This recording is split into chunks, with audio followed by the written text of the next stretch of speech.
Hey, beautiful people. I'm on YouTube live. Shayla, hey. It's Robin.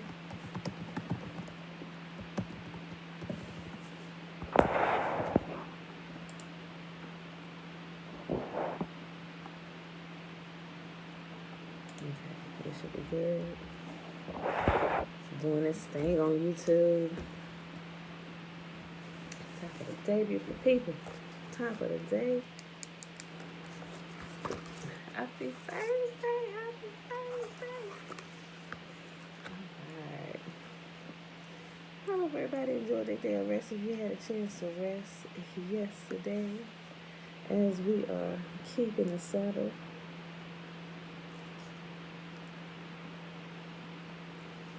I know some people, they work when the man's dime. And they gotta work when the man say work until you get your own thing going on. But blessed be Yah. And he'll bless you with your own so you can keep his appointed feast days, the Moedim, as he has commanded.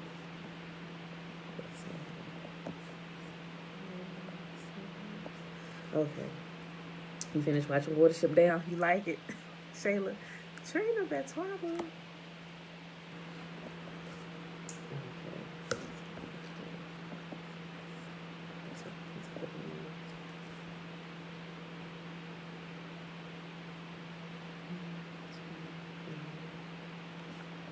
Okay. You notice at the end with the you notice how the let me just say this part just in case for those who didn't watch it. What in the world?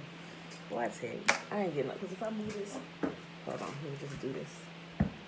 Somebody left my freezer open. I don't want to take the chance of plugging my what you call it, and I had to start YouTube over. Thank y'all for the staff. All right. You notice the black rabbit at the end? You notice how it was a black rabbit out the entire movie.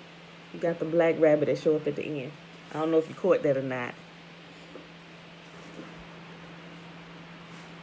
You catch it.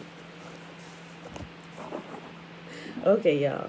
Happy Thursday. It is June the 3rd, 2021, day 170 of year 3 of reading through the books of the law and the prophets, and of the 3-year consecutive day count, day 839. Today we're reading 3rd Ezra 5, 6, and 7. Then we're going to pick up where we left off at yesterday and day before yesterday, and Fossilized Customs on page 125. I had to catch myself because I know some days when we ain't here, I'll say yesterday if I'm referring to the previous day's video. So I know I'll go back and watch my video sometime and I realize I done stumbled over a word or said a word or said somebody's name when I meant somebody else. It's like sometimes I caught myself saying Joseph when I meant Jacob. I'm like, oh, Lord have mercy. Somebody gonna say something. That's the wrong person. What you talking about? She lying. But clearly, if you had just listened to everything I said in context, you will realize that was a blunder. And I meant Jacob instead of Joseph. And I did it a couple times. Like one time I said Esther instead of Ruth. I know they was like two whole different stories. But I was thinking ahead and said the wrong name while I was telling the current story. So forgive me, y'all. If I catch myself doing that, I will come back and correct myself. But just in case. Josiah, shalom. Kim, hey girl, hey, happy Thursday. All right, y'all. Let me go ahead and pull up this Shema. I was trying to find my place real quick. Let me find my place so I can just grab it. Let me start.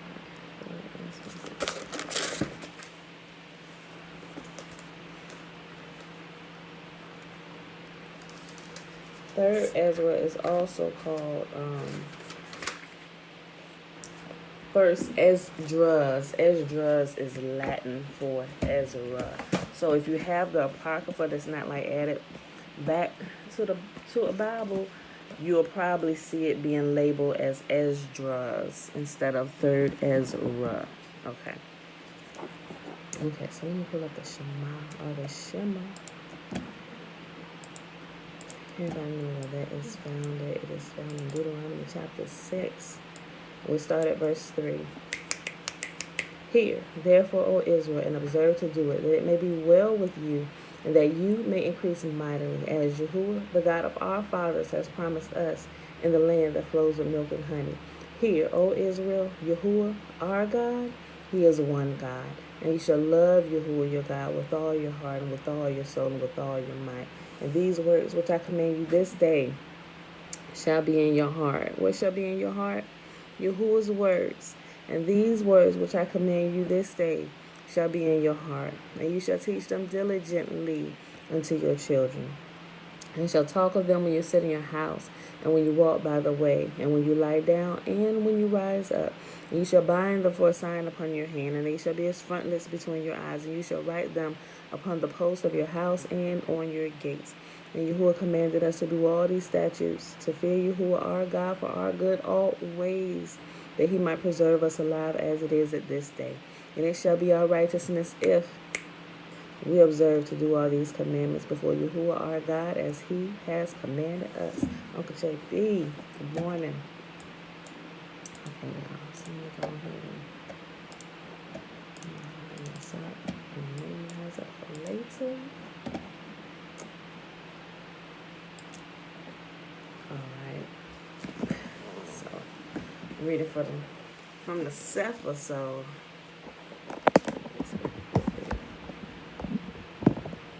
alright, y'all. 3rd Ezra chapter 5. Remember, this is going over what we've learned in Ezra and Nehemiah, but it's giving the bigger story, right? Okay. After this were the principal men of the families chosen according to their tribes to go up with their women and sons and daughters, with their men servants and maid servants and their cattle. And Darius sent with them 1,000 horsemen, so they had brought them back to Jerusalem safely, and with musical instruments, tabrets, and flutes. And all their brethren played, and he made them go up together with them. And these are the names of the men which went up according to their families among their tribes, after their several heads: the priests, the sons of Peninnah, the sons of Aaron; Yahusha, the son of Yahupsadak, the son of Sariahu; and Jehoiakim, son of Zerubbabel, the son of Shealtiel, of the house of David, out of the kindred of Peretz, of the tribe of Judah, who spoke wise sentences before Darius the king of Persia, in the 2nd year of his reign, in the month of Nisan, which is the 1st month. And these are they of Judah that came up from the captivity, where they dwelt as strangers, whom Nebuchadnezzar the king of Babel had carried away unto Babel. And they returned to Jerusalem and to the other parts of Judah, every man to his own city, who came with Zerubbabel, with Yeshua, Nehemiah, and Zechariah. Remember, this Yeshua is another person named Joshua, not this character that was created in the New Testament. Nehemiah, and Zechariah, and Reliah, and Nehemiah, Mordecai, Bilshan, Michal, Reliah, Rahum, Bana, their guides. The number of them of the nation and their governors, sons of Parosh, 2,172. The sons of Shephatiah, 472. The sons of Arak, 756. The sons of Pekah, Moab, 2,812. The sons of Elam, 1,254. The sons of Zaphanu, 945.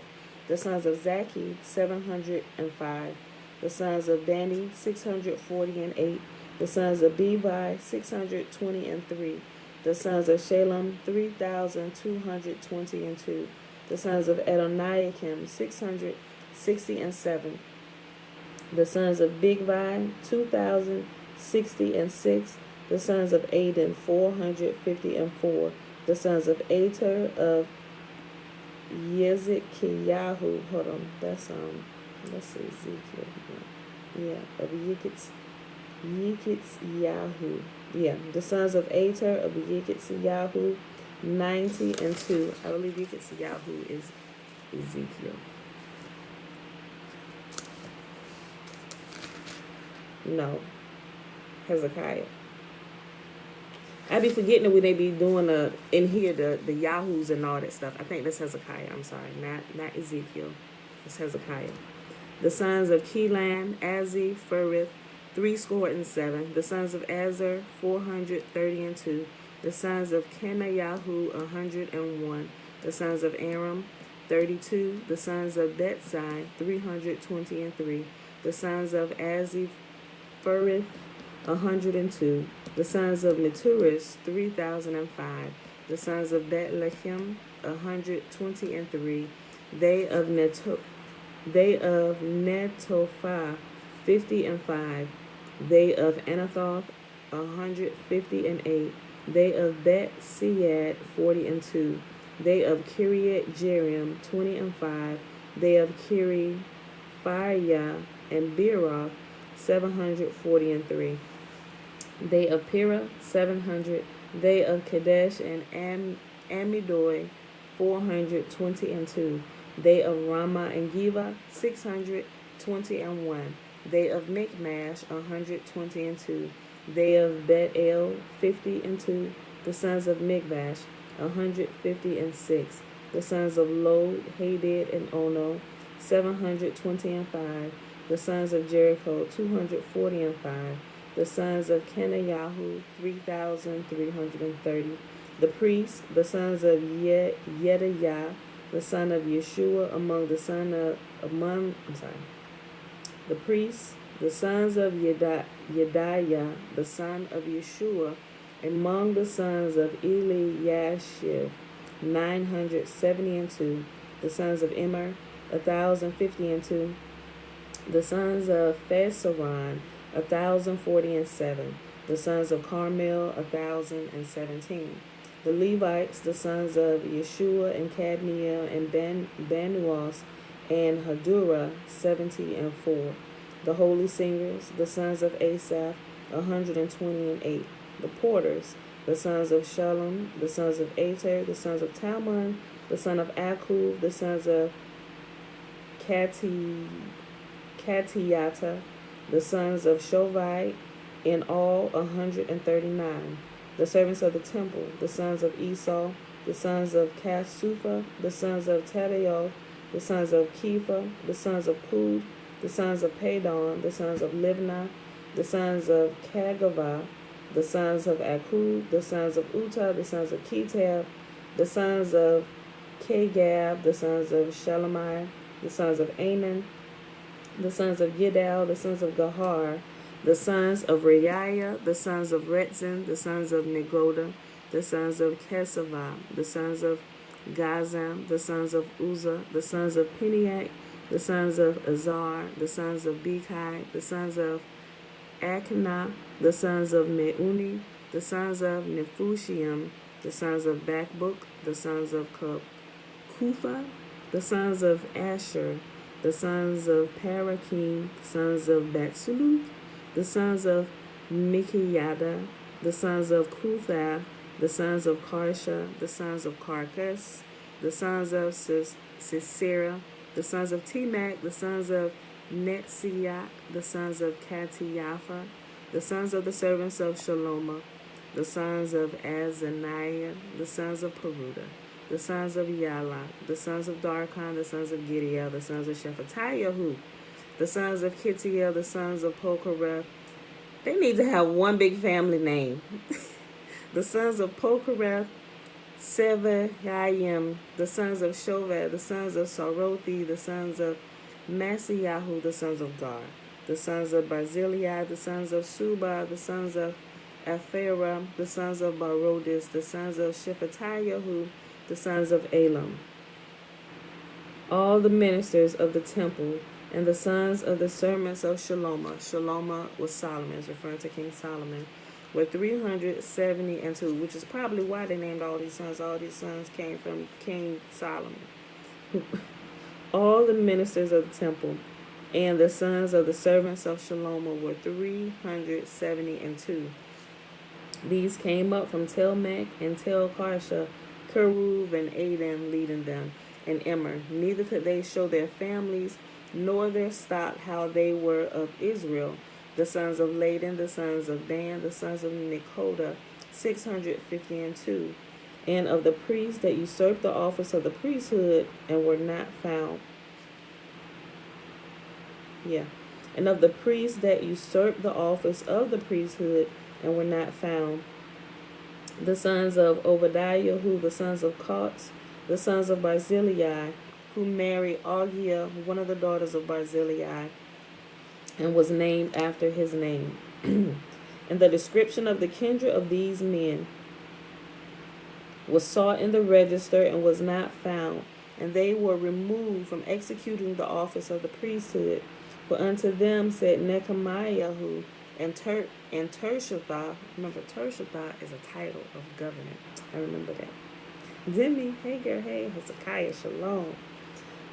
For unto them said Nehemiah and Tershatha that they should not be partakers of the holy things. That sounds weird the way it says. It says, for unto them said Nehemiah and Tershatha, which better translated Nehemiah the governor, right? Or it says Nehemiah and Tershatha. Nehemiah was the Tershatha or the governor. So for unto them Nehemiah the Tershatha that they should not be partakers of the holy things until there arose up a high priest clothed with doctrine and truth. So of Israel, from them of 12 years old and upward, they were all in number 40,000, besides men servants and maid servants 2,360. Their men servants and handmaids were 7,347. The singing men and singing women 245. 435 camels, 7,036 horses, 245 mules, 5,525 beasts used the yoke. And certain of the chief of their families, when they came to the temple of YAHUAH, that is in Jerusalem, vowed to set up the house again in its own place according to their ability, and to give into the holy treasury of the works 1,000 pounds of gold, 5,000 of silver, and 100 priestly vestments. And so dwelt the priests and the Levites and the people in Jerusalem, and in the country, the singers, also and the porters, and all Israel in their villages. But when the 7th month was at hand, and when the children of Israel were every man in his own place, they came all together with one consent into the open place of the first gate, which is toward the east. Then stood up Yahusha, the son of Jehozadak, and his brethren the priests, and Zerubbabel, the son of Shealtiel, and his brethren, and made ready the altar of the God of Israel, to offer burnt sacrifices upon it, according as it is expressly commanded in the Sefer of Moshe, the man of YAHUAH. And there were gathered unto them out of the other nations of the land, and they erected the altar upon his own place, because all the nations of the land were at enmity with them, and oppressed them, and they offered sacrifices according to the time, and burnt offerings to YAHUAH both morning and evening. Also they held the feast of Sukkot, or the feast of tents or booths or tabernacles or shelters. All those names, it's the same feast. Also they held the feast of Sukkot, as it is commanded in Torah, and offered sacrifices daily, as was meet. And after that, the continual oblations and the sacrifice of the Sabbaths and of the new moons and of all the holy feasts. So remember, anytime you hear Sukkot or Feast of Tents, booths, that's always in the 7th month, right? The 7th month, as YAHUAH has calculated. And there are some people, and I get how they're doing it. There are people that haven't even celebrated the Passover yet, because it's crazy. I don't know how. Like, I see based on how some of them are explaining, and then some are people that's woken up too, but they are looking at this according to what the Jewish people have put out And they got time all. It's like they're trying. You can see that they're trying to do what's right, but it's like way off about a lot of months, right? Where some of them haven't even counted it being a new year yet, right? They actually count the new year in what is it? In September, like the September October time frame, more like September when they have the Jewish New Year. That is wrong, people. That is so wrong. The seasons tell you that that is wrong, and it's like I don't even comment on the videos. I'm just sit there completely flabbergasted at it. And they may not know, but as I read through some of the comments and some of the response to some of the people that may have brought it up, I get it. Some people are. It's like you can't even offer them any kind of wisdom or, hey, have you considered this? Like, you can't even offer any kind of anything. They ain't looking at it because it's like what they have put out is absolutely right. Nobody else is right. This is what's it, right? And I'm like, this is so wrong, right? And which is probably why they don't realize that they're wrong, because they think that they're 100% right. And I'm like, how could you even think that you're 100% right if you're following the teachings of the Jewish people? They chopped and screwed a lot of stuff, and they've added stuff to their own liking, right? I was like, this is so wrong. This goes against scripture. Even like where YAHUAH said, this shall be the first month out of the year for you. This is the month of Passover. And that always lines up with springtime, y'all. How is you celebrating the New Year in the fall? Who is born at 10 years old? Aren't you born at the beginning of life cycles? Right, infants are the beginning. Anybody who sees an infant, it doesn't matter if it's an infant animal or an infant human, you can tell what cycle of life they are in. Nobody is born already mature, right? The same thing goes with the seasons. You can see the truth in the seasons, and that's it's baffling to me. It really is, because this person teaches some truth on their channel. But I'm like, this, how do you understand this truth, but you skip over the basic elementary truths? Like, how is that missed? How is that missed, right? But apparently it can be. It's like I scratch my head. I'm thinking about that now. Scratch my head. All right, so that's all I wanted to say about that. Also, they held the Feast of Sukkot, which is in the fall, the 7th month of the year, right? 7th month of the year. Although it's considered the 9th month on a Gregorian calendar now, right? But it used to be the 7th month, because remember when the Gregorian or Julian calendar transitioned into the Gregorian calendar, it was only a 10-month calendar. So they realized the seasons kept coming in later and later every year. Then they adjusted it, added 2 more months, added January and February. But March used to be the first month of the year. Springtime, people. Like, that's not. You would think everybody knows that now. Maybe those who research, oh, well, yeah, okay. So they realized they was wrong. And when they added the 2 months, although they didn't say we're getting on YAHUAH's calendar, they just realized, common sense tells us, okay, something's wrong with this calendar. It's off by 2 months, right? So they added the 2 months, and boom, the seasons come in perfectly every year. But it's still labeled and numbered wrong, right? So which still kind of keep people off. But anyway, that's a whole nother teaching in itself. Although they held the feast of Sukkot, as it is commanded in the Torah, and offered sacrifices daily, as was meet. And after that, the continual oblations and the sacrifice of the Sabbaths and of the new moons and of all the holy feasts. And all they that had made any vow to YAHUAH began to offer sacrifices to YAHUAH from the first day of the 7th month, although the temple of YAHUAH was not yet built. And they gave unto the masons and carpenters money, meat and drink with cheerfulness. Unto them Sidon and Sor they also gave carts, that they should bring cedar trees from Lebanon, which should be bought by floats to the haven of YAHUAH, according as it was commanded them by Koresh or Cyrus, king of the Persians. And in the 2nd year, and second month after his coming to the temple of Yahuwah at Jerusalem, began Zerubbabel, son of Shealtiel, and Yahusha, the son of Jehozadak, which is also called Joshua, and their brethren, and the priests, and the Levites, and all they that were come unto Jerusalem out of the captivity, and they laid the foundation of the house of Yahuwah in the first day of the second month, in the second year after they were come to Judah and Jerusalem. And they appointed the Levites from 20 years old and over to the work over the works of Yahuwah.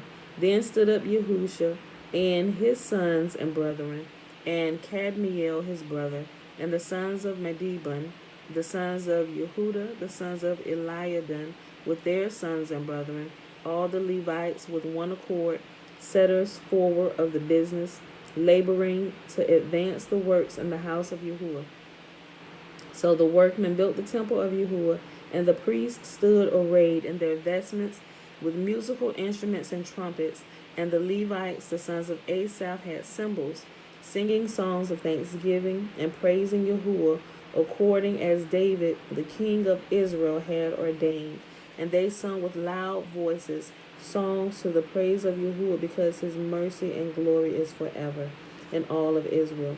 And all the people sounded the shofars and shouted with a loud voice, singing songs of thanksgiving unto Yahuwah for the rearing up of the house of Yahuwah. Notice how they only praise and worship Yahuwah. They ain't singing praise to nobody else's name. They ain't singing praise to Moses. They ain't singing praises to none of the priests nor the prophets. But they all in one accord are praising Yahuwah and Yahuwah alone. Tell me, why has that changed? Also the priests and the Levites and of the chief of their families and ancients who had seen the former house came to the building of this with weeping and great crying, but many with shofars and joy shouted with loud voice, so much so that the shofar might not be heard for the weeping of the people, yet the multitude sounded marvelously, so that it was heard afar off. Wherefore, when the enemies of the tribe of Judah and Benjamin heard it, they came to know what that noise of shouting. Wherefore, when the enemies of the tribe of Judah and Benjamin heard it, they came to know what that noise of shofar should mean. And they perceived that they were of the captivity did build the temple unto Yahuwah, Elohim of Israel. So they went to Zerubbabel and Yeshua and to the chief of the families and said unto them, we will build together with you. Oh, so now y'all want to stand in solidarity with us, right? After y'all doing all this rigmarole trying to keep us from building the temple, now y'all want to stand with us? And y'all done heard that the temple was rebuilt, so now y'all shaking in your pants a little bit because you think, oh my gosh, their God is about to come back and fight for them again, like we've heard all these stories of old, right? Let us help you. What you need from us? Get out of here. We need nothing from you. That be pissing me off. Look, and they, hold on, let me go back up. Verse 66. Wherefore, when the enemies of the tribe of Judah and Benjamin heard it, they came to know what that noise of shofar should mean. And they perceived that they were of the captivity, that they that were of the captivity did build the temple unto Yahuwah, Elohim of Israel. So they went to Zerubbabel and Yeshua and to the chief of the families and said unto them, we will build together with you. For we likewise, as ye, do obey your Adonai and do sacrifice unto him from the days of Azbazareth, the king of Asher, who brought us hither. Then Zerubbabel and Yeshua and the chief of the family said unto them, it is not for us and you to build together a house unto Yahuwah Eloheinu. We ourselves alone will build unto Yahuwah of Israel, according as Cyrus, the king of the Persians, has commanded us. But the heathen of the land, laying heavy upon the inhabitants of Judah and holding them straight, hindered their building, and by their secret plots and popular persuasions and commotions, they hindered the finishing of the building all the time that King Cyrus lived. So they were hindered from building for the space of 2 years until the reign of Darius. 3rd Ezra chapter 6. That was a long chapter. That was 73 verses, y'all. Mom, shalom. Okay. Now, in the second year of the reign of Darius, Haggai and Zechariah, son of Iddo, the prophets, prophesied unto the Hebrews in Judah and Jerusalem in the name of YAHUAH, the God of Israel, which was upon them. Then stood up Zerubbabel, son of Shealtiel, and Yahusha, son of Jehozadak, and began to build the house of YAHUAH at Jerusalem, the prophets of YAHUAH being with them and helping them. At the same time came unto them Tattenai, the governor of Aram and Phoenicia, with Shethar-Bozenai and his companions, and said unto them, By whose appointment do ye build this house and this roof, and perform all other things? And who are the workmen that perform these things? Nevertheless, the elders of the Hebrews obtained favor, because YAHUAH had visited the captivity, and they were not hindered from building, until such time as signification was given unto Darius concerning them, and an answer received.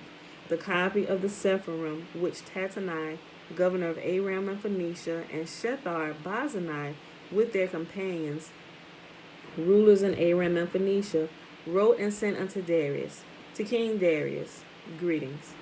Let all things be known unto our Lord the King, that being come into the country of Judah, and entered in the city of Jerusalem, we found in the city of Jerusalem the ancients of the Hebrews that were of the captivity, building a house unto YAHUAH, great and new, of hewn and costly stones, and the temple already laid upon the walls. And those works are done with great speed, and the work goes on prosperously in their hands, and with all glory and diligence it is made. Then asked we these elders, saying, By whose commandment build ye this house, and lay the foundations of these works? Therefore, to the intent that we might give knowledge unto you by writing, we demanded of them who were of the chief doers, and we required of them the names and writing of their principal men. So they gave us this answer: We are the servants of YAHUAH, which made heaven and earth. As for this house, it is built many years ago by a king of Israel, great and strong, and was finished. But when our fathers provoked YAHUAH unto wrath, and sinned against YAHUAH, the God of Israel, which is in heaven, he gave them over into the power of Nebuchadnezzar, king of Babel, of the Chaldeans, who pulled down the house and burned it, and carried away the people captive unto Babel. But in the first year that King Cyrus reigned over the country of Babel, Cyrus the king wrote to build up this house. And the holy vessels of gold and of silver that Nebuchadnezzar had carried away out of the house of Jerusalem, and had sent them in his own temple, those Cyrus the king brought forth out again out of the temple at Babel. And they were delivered to Zerubbabel and to Sheshbazzar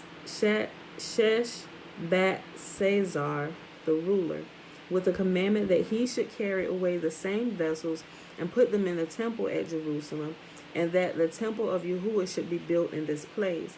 Then the same Sheshbazzar, being come hither, laid the foundations of the house of YAHUAH at Jerusalem, and from that time to this, being still a building, it is not yet fully ended.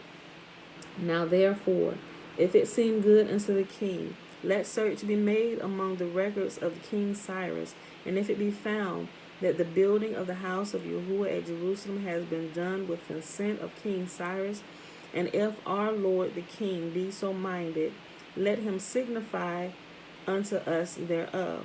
Then commanded King Darius to seek among the records at Babel, and so at Ecbatane the palace, which is in the country of Madi, there was found a roll wherein these things were recorded.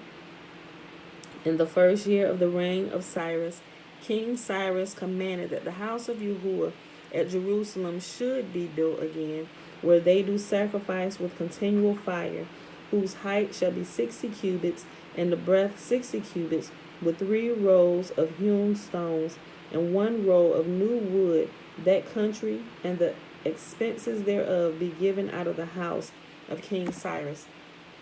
and that the holy vessels of the house of Yahuwah, both of gold and silver, that Nebuchadnezzar took out of the house at Jerusalem and brought to Babel, should be restored into the house of Jerusalem and be set in the place where they were before.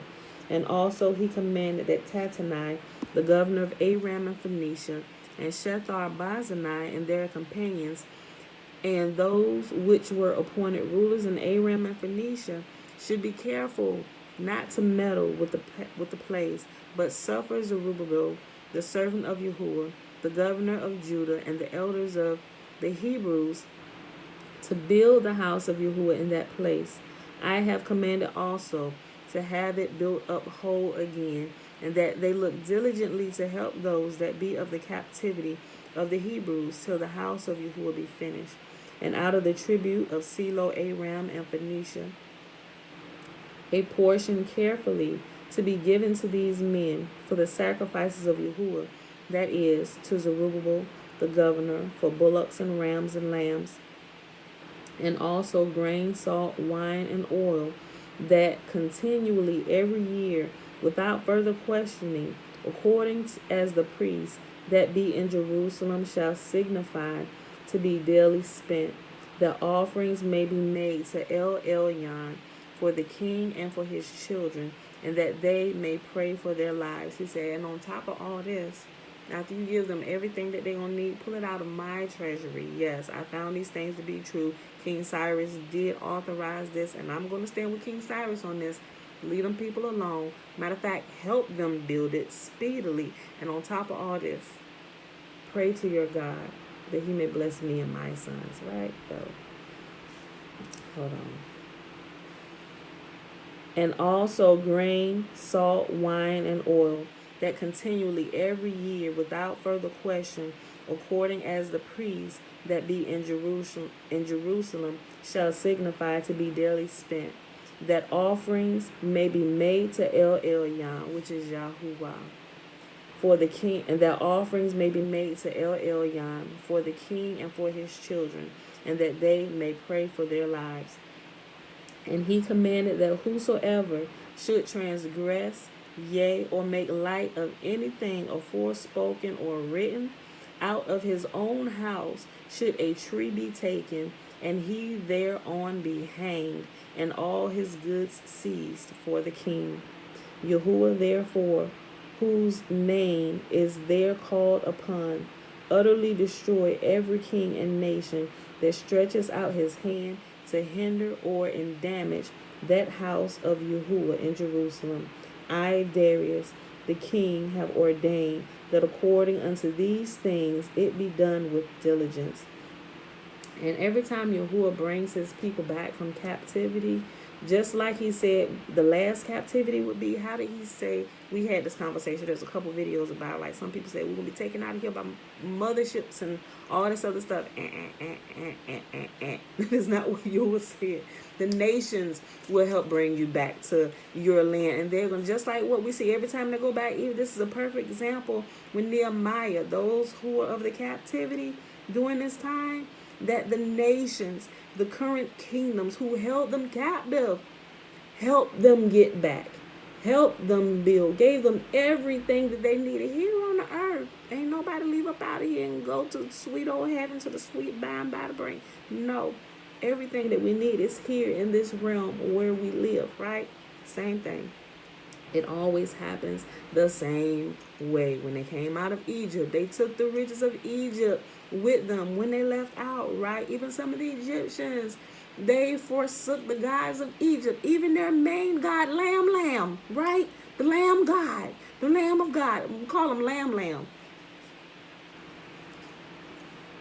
That's what the whole the slaughtering of the lamb of Passover night was about, people, because Yahuwah wanted to let y'all know that this is the thing that I created. This lamb is a creature. You don't worship anything on the earth or in heaven above. Don't make anything in the image of anything in heaven and on the earth. You done made images of lamb gods. You're worshiping a man on the earth, calling him God. Like, all this stuff, we're breaking like the very first commandments right out the gate when you worshiping humans who become gods. Whether you calling him Lamb, the Lamb of God, the Son, what y'all get what I'm saying, right? We really got to get into all the details of that, but y'all get what I'm saying, right? So just remember all those things. But it happens the same way. It's the nations who help get Yahuwah's people back to where they belong, to their own land, to their lands of inheritance, right? Fisty, hey, girl, hey, Alicia, y'all, Nikki, that's trouble, right? So it's the same thing. I'll read this again. And King Darius said that anybody that doesn't help these people get back and do what they need to do, because we all know, we can all attest to that, the God whom they serve and worship, when he fights with them again, everybody better stand erect and stand back and stand by, right? Because he ain't playing. And everybody better be found to be on his side, or you might find yourself by the wayside somewhere trying to pick up the pieces of your life, right? Until you cry out to him and realize that he alone is God, right? And nobody else. And he doesn't need to change his incorruptible self into something corruptible, not even to prove one point or to save anybody. He has been saving everybody who wants to be saved from his point of incorruptibility ever since he decided to make things that were corruptible, and we are corruptible. He don't need to make himself in our image. We were created in his, right? People don't get that, and they fight you for it.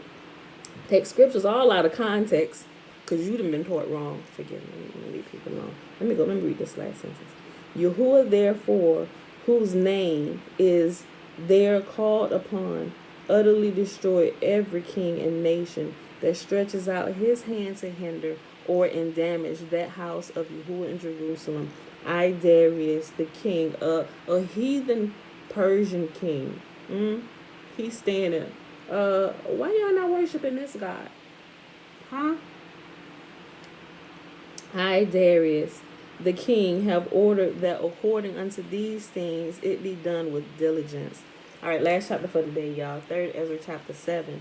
Then Tatanai, the governor of Selo, Aram, and Phoenicia, and Shethar-Bozenai, with their companions, following the commandments of King Darius, did very carefully oversee the holy works, assisting the ancients of the Hebrews and governors of the temple.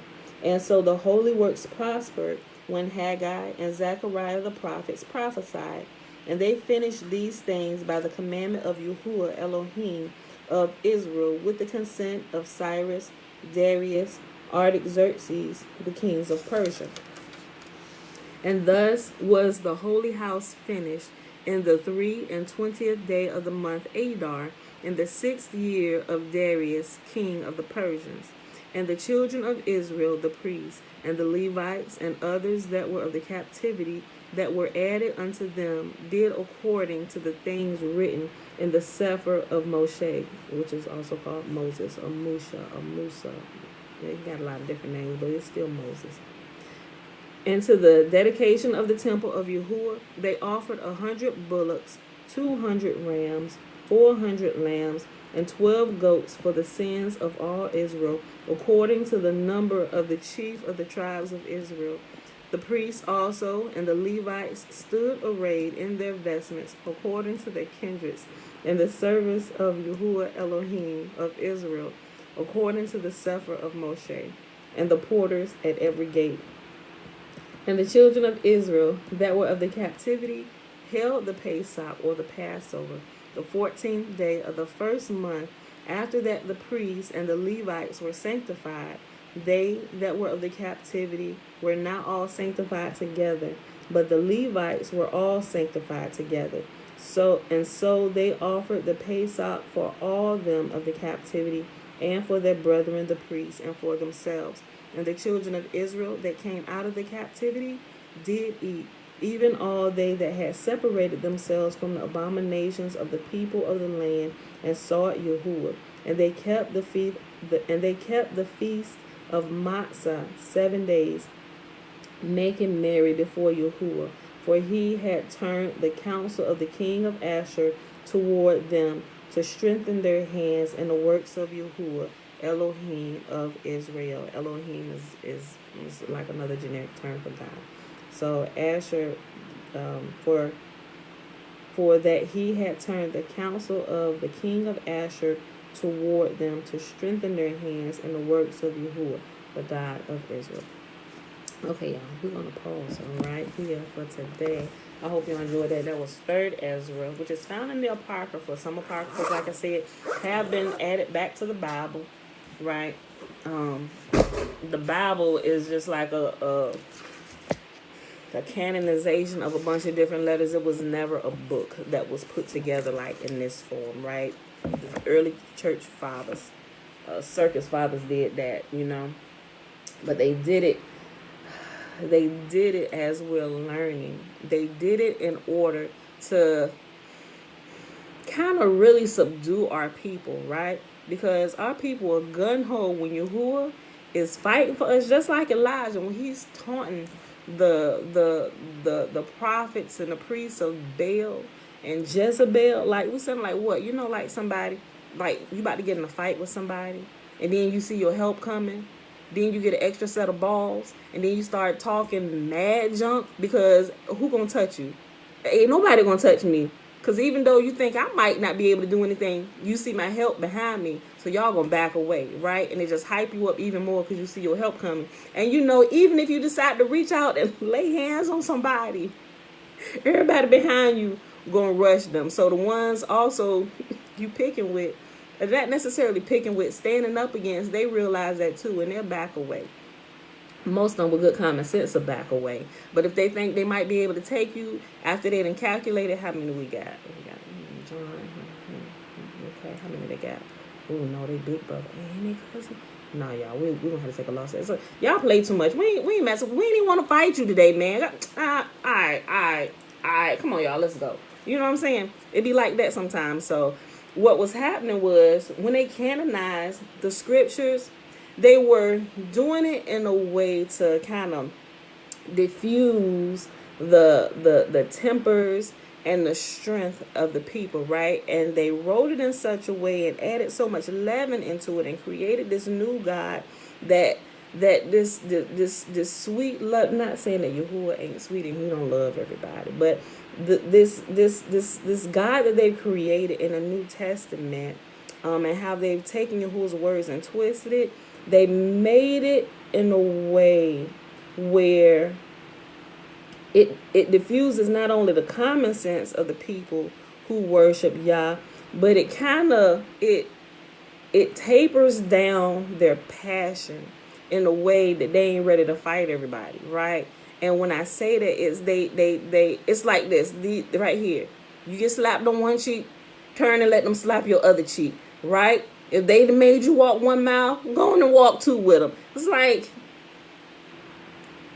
what? You want me to constantly wear myself?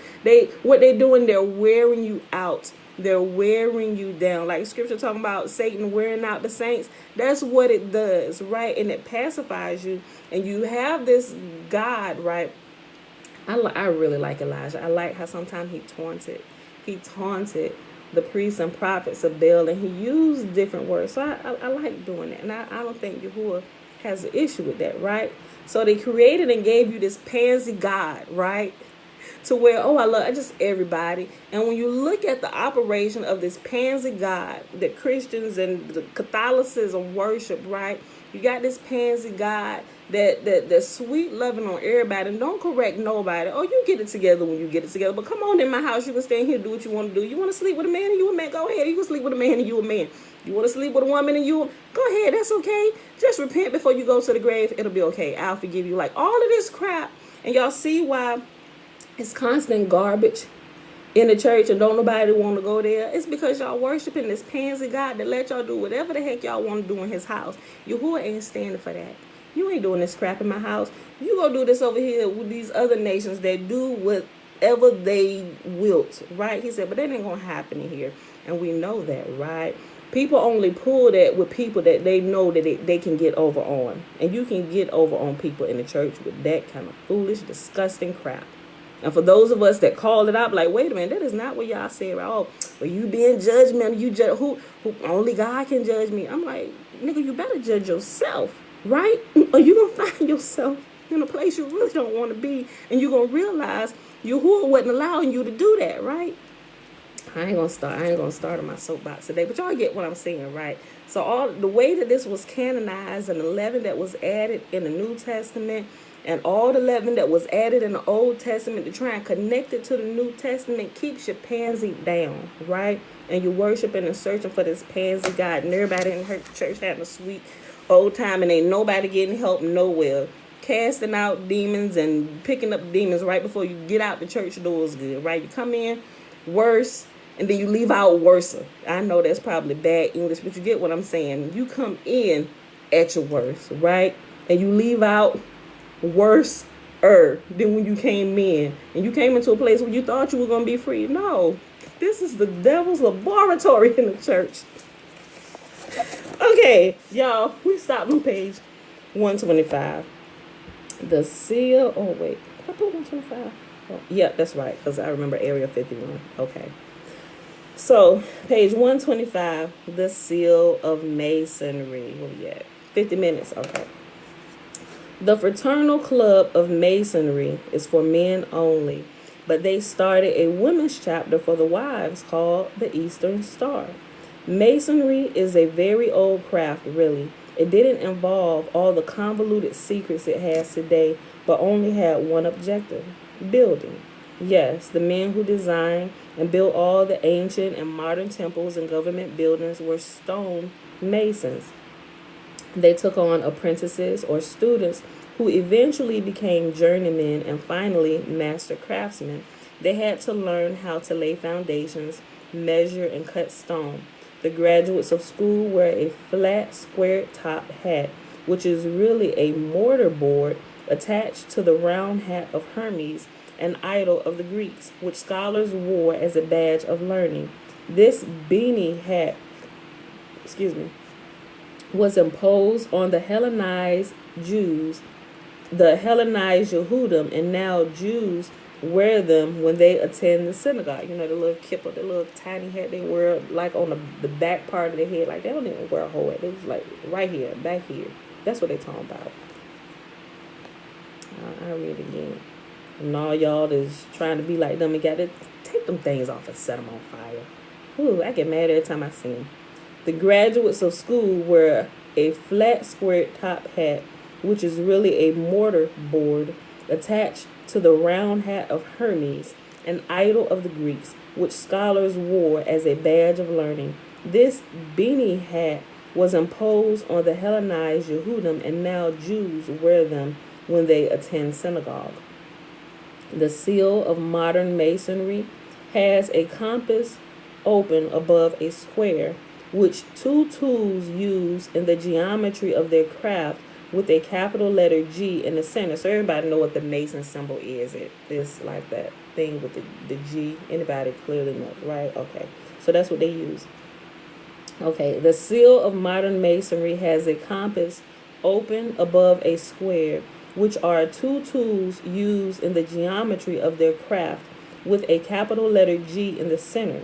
The letter is interpreted to stand for God, G-O-D, and Christians who join see it this way. Some see it as standing for great architect. It really stands for the Greek word Gnostic, which is, remember, the G is silent, G-N-O-S-T-I-C. It really stands for the Greek word Gnostic, which means knowledge, the knowledge of the craft. It also stands for guild, G-U-I-L-D. During the Middle Ages, stone masonry formed into organized groups of men called guilds, which are precursors of unions. The building trades were monopolized by the guilds. Their most cherished item was their apron, which they wore when laying stones. Without this apron, they could not work, and it became their badge of approval or righteousness, their badge of righteousness. The emblem of each guild was displayed on the apron. The great architect. Originally, masonry was a trade, but after Adam Weishaupt, people with no building skills were accepted into the organizations and advanced in grade as they acquired knowledge carefully fed to them over time. Hideous blood oaths, some involving murder, are sworn to maintain control and secrecy. In the original guilds, mathematical formulas were held as secrets, but Masonry today doesn't involve architectural studies anymore. To be a Mason, a man has to believe in a deity who is referred to as the Great Architect, whom they must invoke for blessings and protection. Salvation is taught by Masonry to have many roads, and all religions are believed to lead to the Great Architect. At the beginning, they seek the light. At the highest levels, they are finally told the name of that light is Lucifer. Right? So while they're down here and they get you get into this brotherhood, you think you worshiping God, but you're really worshiping God, G-O-D, like nickname for Lucifer, right? Look, oh, I was thinking about this yesterday. Just like these, oh man, it's so, look, just like you got them, how this has evolved over time, but the lower levels called the Great Architect, YAHUAH, not necessarily who they say God, but they're thinking it's the God in heaven, right? They're not realizing at the higher levels, what the higher level people know that the God they truly worship is Lucifer, right? It's the same thing with the Jewish faith, right? But it's also the same way in the church people. You got all the masses of people, just the lay people, the unsuspecting ones who think they worshiping JC or think they're worshiping God, and that's what they'll tell you. They'll fight you to the bloody death. That's who they worship. But as you get higher up, and let you get a little bit higher than what most people are knowing, I mean, like above the pastor and all this stuff, all the way up, and just think about how you seen, and this is crazy. When I started seeing this, I'm like, something is wrong here. When I started seeing different pastors, and you got pastors, they start at little lower levels, then they begin to gain a little bit of notoriety and stuff, and then they become like internet famous, as well as we can see you physical realm face famous, go to your church. I've been there. But then what happens is, with their robes, and they begin to preach, they start putting on like these Catholic type robes, right? And now they're meeting with the Pope, and they're being ordained as bishops and other things, and right, and they're taking pictures with the Pope, and I'm like, something is wrong here. Like, you see these pictures with some of the big ones like T.D. Jakes and Shucks, and y'all rest his soul. But I even seen Fred Price. Yeah, Fred Price. And it's a lot of them. Even some of the Caucasian ministers and preachers and pastors, like all of them, when you start seeing this stuff and you start seeing them put on these type of robes and hanging out with certain type of people, you best believe something else has happened, right? They've ascended to another level that the good old sweet church people don't really know about. Y'all just that raw, ignorant energy at the bottom that they need to push them higher. It's the same thing. Same thing was happening in the Freemason Masonic religion, the Eastern Star, all that. It's the same principle all the way around, right? When you see it, you can't unsee it. Look, to be a Mason, a man has to believe in a deity who is referred to as the Great Architect, whom they must invoke for blessings and protection. Salvation is taught by Masonry to have many roads, and all religions are believed to lead to the Great Architect. At the beginning, they seek the light. At the highest levels, they are finally told the name of that light is Lucifer. They meet in what are called Masonic temples and call their leaders worshipful masters. Knowledge is power. What you say, babe? Yeah, Baphomet. Knowledge is power, and the skills of a master stonemason enabled him to rise above a common person. He knew the formulas and ratios necessary to construct great buildings. Naturally, you wouldn't want everybody to control such secret information. If your trade could be more secure by withholding it. Today, with engineering schools teaching the detailed formulas for architecture, chemistry, and electronics, the old guilds have no secrets anymore. But the gullible members of today's masonry are led to believe they will achieve some secret knowledge if they remain members. Pentagrams. Masonry uses the five-pointed star as one of its secret symbols, and it is used by the women's organization, which is called the Eastern Star. Christians see it as an evil sign, especially when it is displayed point down, because they understand Satanists use it to worship Baal, which is what you heard my husband say. This is the sign of Baphomet, right? It is said to outline the features of a goat head, which represents a pagan deity called Baphomet. Many of these ancient names are two or three deities' names joined together. Masons call on Jabulon, which is supposed to represent Jehovah, Baal, and On. The On part is an Egyptian deity. In reality, the pentagram is an ancient building tool, a geometric figure which contains what is called the golden section or golden mean. This is a repeating mean ratio. Mean, M-E-A-N, a mean ratio. It was used like a ruler in the ancient world in building design. It is 61.25% of any given length. It is the division of a length such that the smaller part is to the greater as the greater is to the whole. Pentagrams, lines intersect one another at these key places. It is much used as a key or proportion in design. The main measurements in many arches, bridges, and buildings have used this golden mean since early times. Artists, architects, sculptors, and engineers frequently use the golden mean in industrial design. This proportion is found in all living things.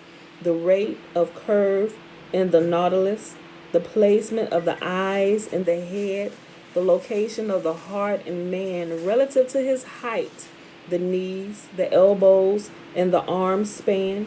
Beauty is determined by how close to the golden mean one's features approach.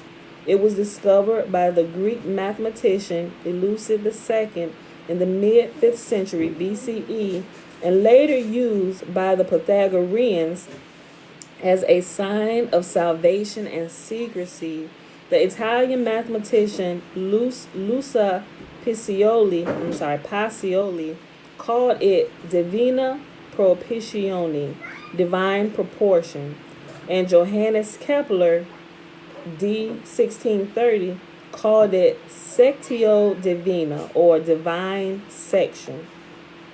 So it's pretty much saying how close or how far apart, like your eyes are in your head, will determine how beautiful or how ugly you're gonna be.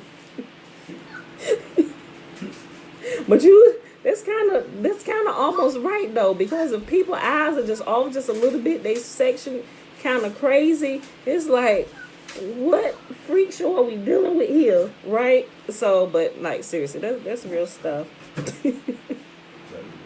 It is.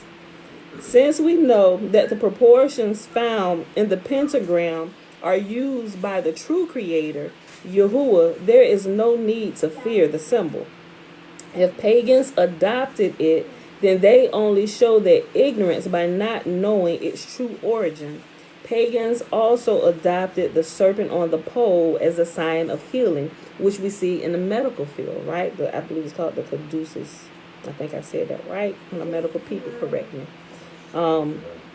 Pagans also adopted the serpent on the pole as a sign for healing. Originally, the bronze serpent Nehushtan in 2 Kings 18:4, Numbers 21:8, and John 3:14 was a sign to be looked upon, and those bitten by a snake were healed. But the serpent on the staff became a Greek sign of a healing deity, Asclepius, a symbol embraced by the medical sciences called a Caduceus. Yes, I said that right. Okay. Yes. Also called the golden ratio or pi. Yes, PHI. That's right. Thank you, Uncle JB. Okay, so let's see. Hold on.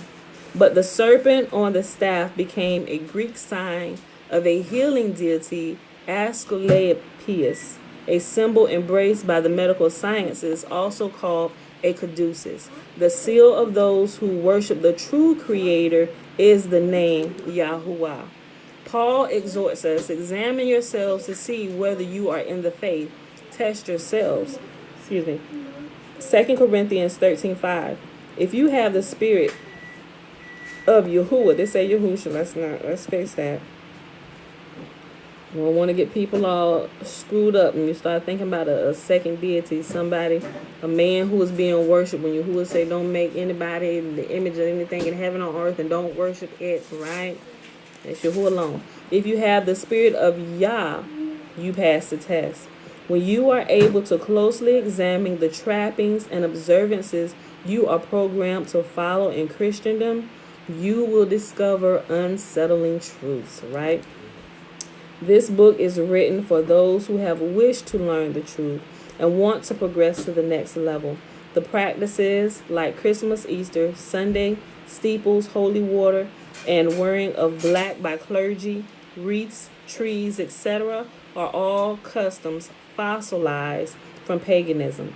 The meanings behind them have been put out of focus to keep the masses from discovering how they are camouflaged counterfeits.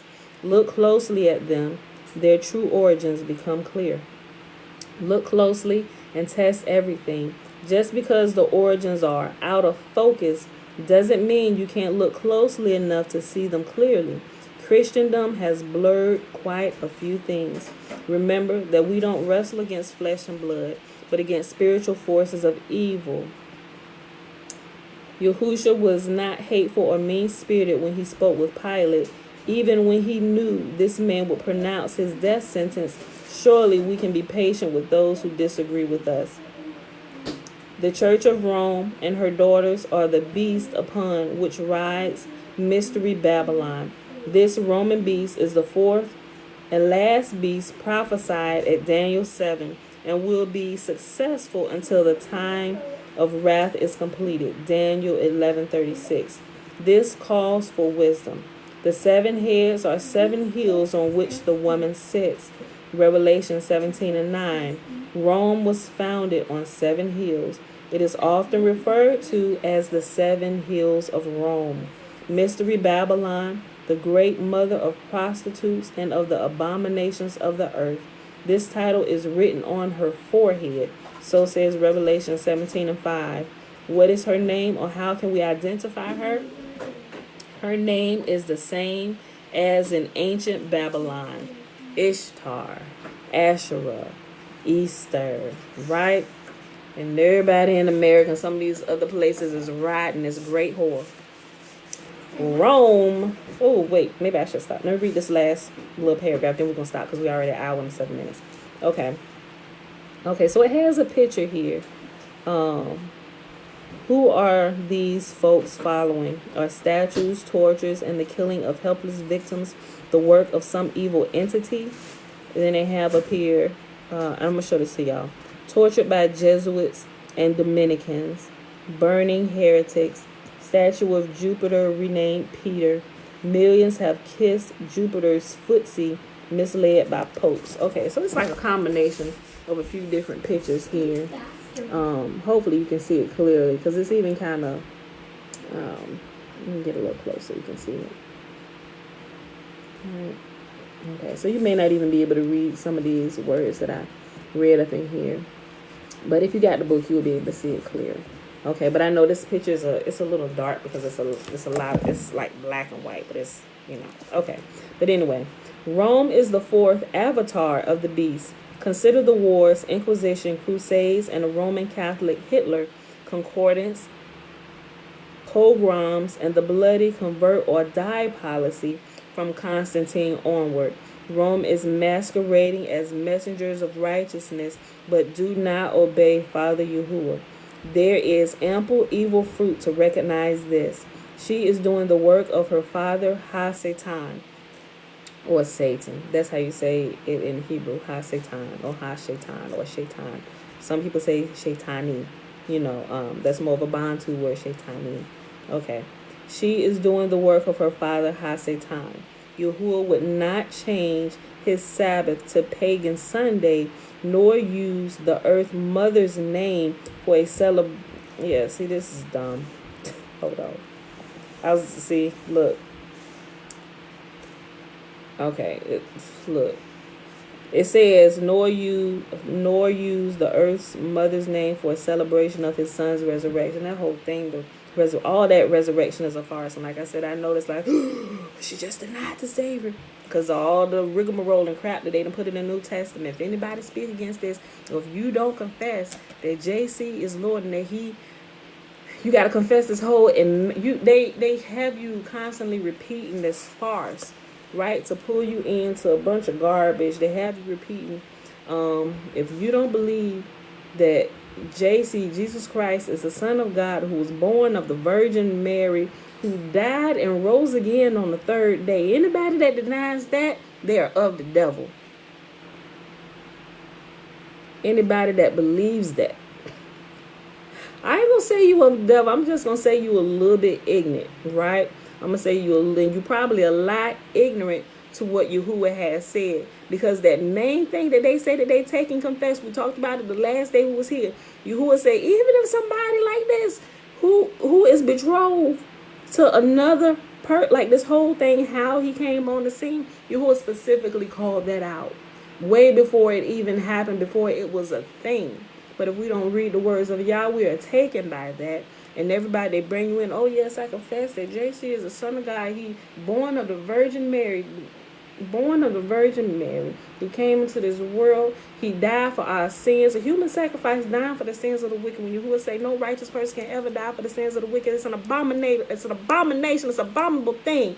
He said never. He said even if Noah stood, and you read this throughout the prophets, right? If Noah stood, right? If righteous Noah stood, whatever, he would only be able to save himself. Like, and it named a couple different righteous men. If they stood in the gap for their children, when judgment came, if their children hadn't got it right, the only one would be saved was the one who was righteous, right? But the wicked shall die for their own sins. It's an abominable thing. Never will the righteous die for the sins of the wicked. Then they not teach you that JC was righteous?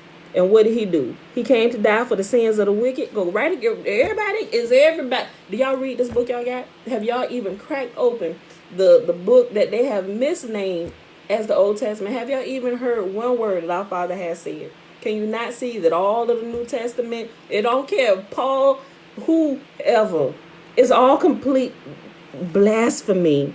They're speaking blasphemy, and y'all believe in blasphemy. Y'all ready to fight us because we're trying to correct your vision. We're trying to give you some glasses. Like, wait a minute, hold on. Maybe you need to put on my glasses. No, let's get your eyes checked. What kind of sight you need? How much you believe already? Okay, we need to go through and see how far in as far as you are, so we can see what type of correction we need to help you with, right?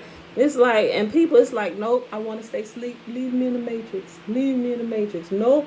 You said what? Let me go on and eat this. As a matter of fact, I don't even want to remember we had this conversation. I'm going to eat this steak. Let me just enjoy this for this last second.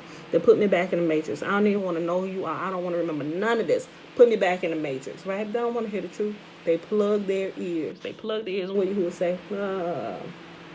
Because you have rejected the truth that would have set you free, I'm going to reject you. But not only you, I'm going to reject your children too. Because why is he going to reject your children? I thought that the parents die for their sins and the children die for their sins. Why you say you're going to reject the children too? Oh, because they ignorant parents teaching them the same ignorant stuff. And if they don't turn from the sins of their parents, they're going to get treated just like their parents got treated, right? So that's why children are punished for the sins of their parents. Because they didn't put their parents' sins away. They made their parents' sins their own. And now you have to die for your own wickedness, right? It's not because your parents' wickedness anymore. Because you had a choice to put away your parents' sins, but you chose not to. You chose to take them out. So now you are dying for your parents' sins, right? Which are not only just your parents' sins, you have made them your own. So technically, you are dying for your own sins, right? Okay. But we're the heretics. We're speaking heresy, right? And we're trying to open your eyes to what is right in front of your face. And if it was a snake, it would have bit you. Some of you'd be dead by now from multiple snake bites. I need to break a Caduceus When I need to just wear like the Pope holding up his fingers. I need to walk around with a Caduceus. Look, people. But people ready to fight you, write you off, unfriend you, talk about you in code and everything. Because you know they talking about you. I'm like, here they go. And I just unfollow people so I don't see the foolishness. It's real out here in the field, y'all. No, stop. But I'm serious about that. Okay, look. He could have left this whole crap out. That's how I got on this. He said another name for a celebration of his son's resurrection. All that's is dumb. It's stupid. It didn't even happen. Right? I don't know. People like, they cut me off. And I know when somebody don't watch this that ain't quite heard me say that yet. Because my numbers will start going, my subscribers will start going down by about 5. I'm like, yep. I done pissed somebody else off.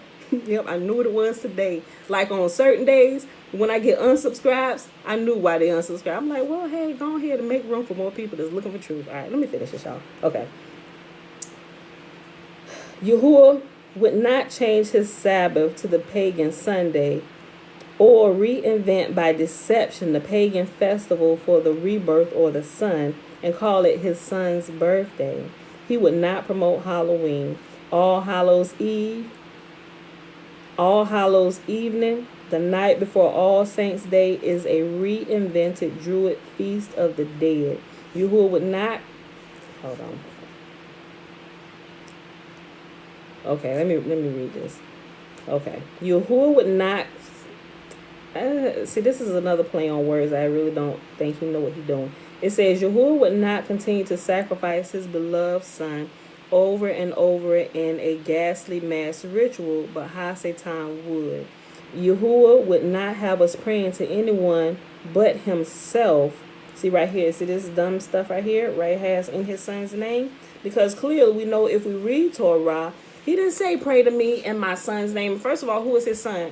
Israel. Don't pray to me, Father. I ask you all this in the name of Israel. Like if we was gonna do that and we was gonna do it like that, like pray to YAHUAH in YAHUAH's son's name, Father, all these blessings we pray in the name of Israel. That's what it should be. Like, Father, we ask you all these blessings in the name of Jacob. Like that's what it should be. Like if you was gonna stick to that foolishness, but YAHUAH didn't say do that. He said everything you do it in my name. Pray directly to me. You don't need to add nothing else to my name. He is good and powerful all by himself. Leisha said it'd be irritating the crap out of me. And it's just like, look, once you hear the truth, it's like hearing people say this stuff that you grew up in, that you clearly didn't come out of. It's like nails going down a chalkboard. It's like, oh my gosh. And I have a little more patience with some people than some people do. Like my sister's like, you know what, I'm unfriending everybody. You go ahead. I can't deal with their foolishness no more. I'm like, have a little bit of patience with people. She's like, well, it's a good thing YAHUAH made you the teacher, not me, right? I get it. It do. It sound like nails going down the chalkboard to me too. But it's like, I understand. I used to be there. I may not be used to be as bad as they are, because some people, they just won't let it go, right? Like, and I don't waste my breath anymore, right? If you're gonna listen, you're gonna listen. Like, if you got a question, you know where to find me, right? But I ain't gonna go back and forth with you about your foolishness and arguing with you about JC or Yahushua, Yeshua, whatever you want to label this person that you add into YAHUAH. When he said, don't add nobody to me. There was nobody with me in the beginning. There will be nobody with me in the end. He said, if there is another Savior, I know not one. Who is he? What is his name? There's nobody. Everybody submits to me. Can't nobody add anything to me or take anything away from me, right?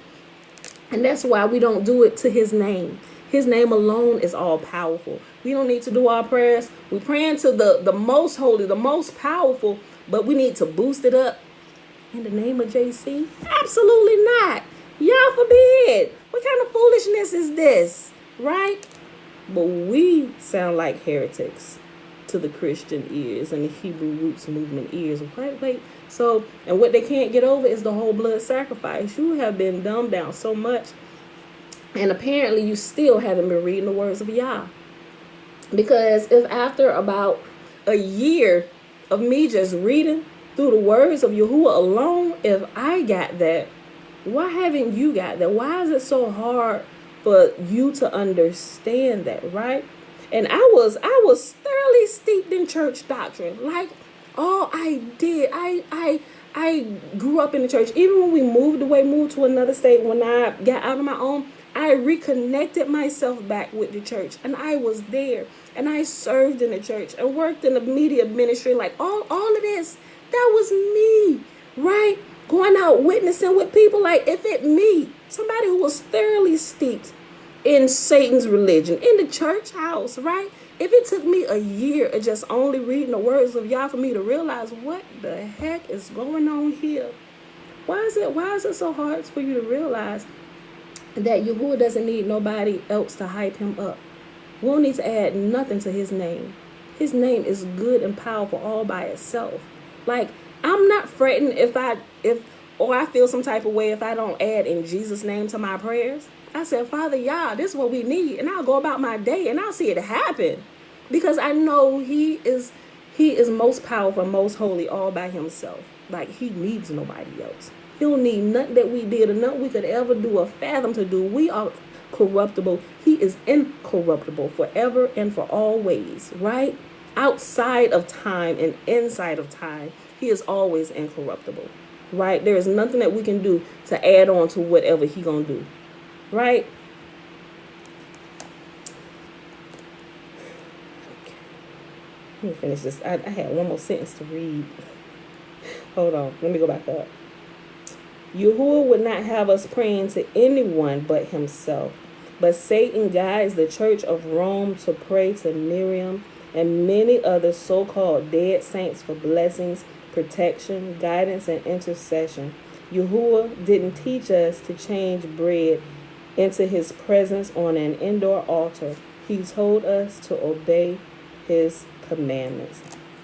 And that is our reading for today. And I'll show you this last picture. This one is a picture of the Egyptian sun worship. And the next picture is what we see in the church and let you know that you still worship in Nimrod, my G. Like, this is the Egyptian sun worship. And this is a monstrance, is what it says under here. This is what you see in church, right? Same thing. Same thing. Same thing. All right, y'all. So with that being said, we're going to pause right here for the day. Put my marker right here. It's at 128. All right, y'all.